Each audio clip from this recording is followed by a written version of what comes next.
So, Nintendo announced the price of Mario Kart World in the US, and that is $80. So, I just want to kind of talk about my expectations for a kart racer $80 video game.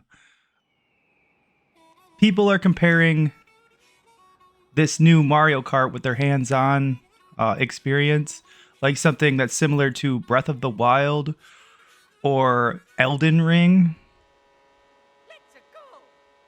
And I find that really, really interesting because from what I saw from the treehouse, this game didn't look like there was much to do in the open world area. The free roam mode, where you just drive around, and they were saying, oh, you could go anywhere. And it's like, yeah, but what is there to actually do?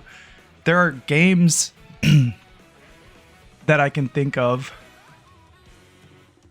Forza Horizon 4, where there are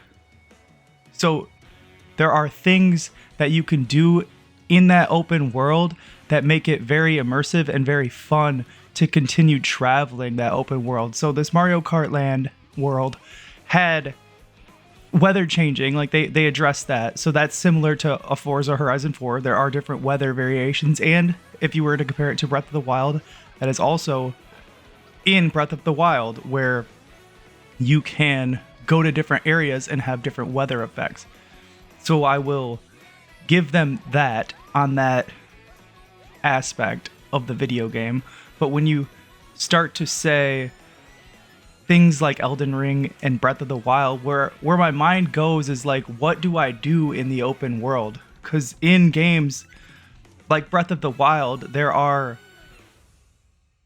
NPCs that you can do side quests to get better stuff, right? There are Korok seeds to find, so there are things in the environment that you can do, like a mini puzzle, in order to get something to upgrade your person or his gear, right? So in a Mario Kart open world, are you going to be able to upgrade your gear using the open world and things in that open world?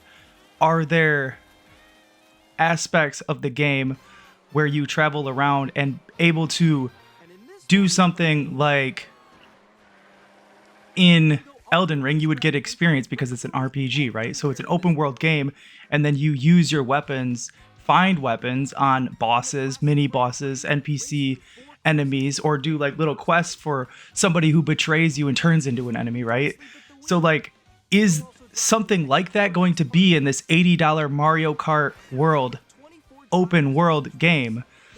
Probably not. So like, let's say that we're talking about a racing game, right? Because those two games aren't racing games, but when you say Forza Horizon, similar to that, certain things come up where it's like you can pick your car, buy cars with the money that you earn from like doing races on the fly, where you drive and you go to a race. So like, are there points on the map where you just drive and then you start a race? And how do they keep it immersive on your way to those other races? Can you, similar to a game that came out like 20 years ago, Need for Speed Underground 2, can you just pull up to another racer and challenge them?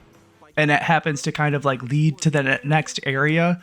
And then when you win, do you win money or coins or something from these other characters?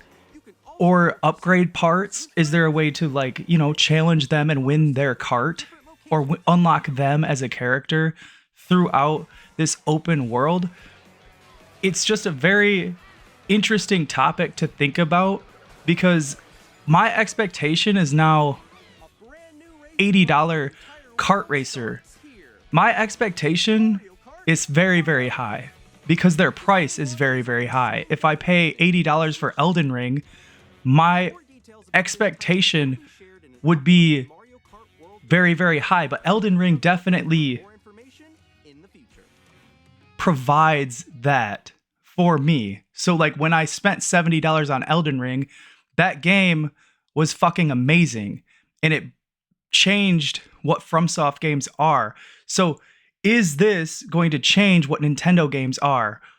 What this publisher has done? What can they add to make this feel like an $80 game? And if you say, well, this is a more online based video game, so you're going to make an $80 video game and hide it behind a paywall for a subscription fee, like, that's fine, but I'm out at that point. So what are the single player aspects of me purchasing this game and plugging it in without any type of extra pay? What is in this package? So there are different game modes and stuff, right? But when you're saying it's an open world Mario Kart, what I want to know is, are there elements to keep me immersed while I'm driving from place to place in that open world? Are there mechanics similar to like a Skyrim, right? So like an RPG mechanic where if I use drift, or if I use my turbo, or if I use the grinding mechanic, does that stuff increase on the cart that I'm using because I used it a lot? Like, when I drive this certain cart, will it increase in this open world mode the skills on that cart to keep you coming back to play different carts to get them higher in level or unlock more specs for them? Is it going to be something like what I am expecting it to be? I don't know. Probably not. My expectations are probably through the roof, but their price is also through the roof. So I want to see something that is completely groundbreaking and is going to blow my mind.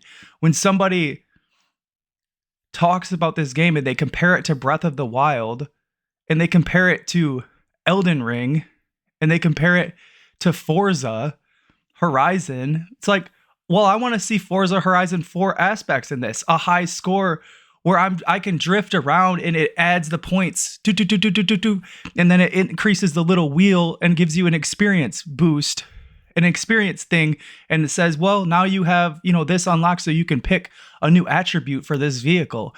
They're not going to do that in this game, I'm telling you. So like, why, when you compare it, you're just comparing it in the way that you could hop into the open world and then drive to another place. But like, when you're driving in these video games, or when you're in an Elden Ring and you go and they drop you into this open world, there are things to do in that world that keep you wanting to travel in that world, that you could go out and you could climb the highest thing, that you could go out and you could find a secret boss, or you can unlock a secret weapon in Elden Ring, or you can go into this underground world where it just keeps going. And there's fucking crazy demons and things. It's not fair to compare those things, because this is not going to be anywhere near that.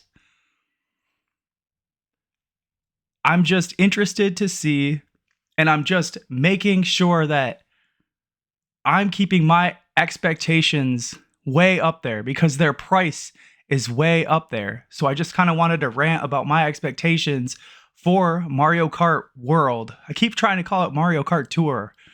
Mario Kart World. $80 for that game. It better blow my mind. It better be a game changer for this. But people are just going to say, it's an online Mario Kart racer. It's a kart racer. So an $80 kart racer. So the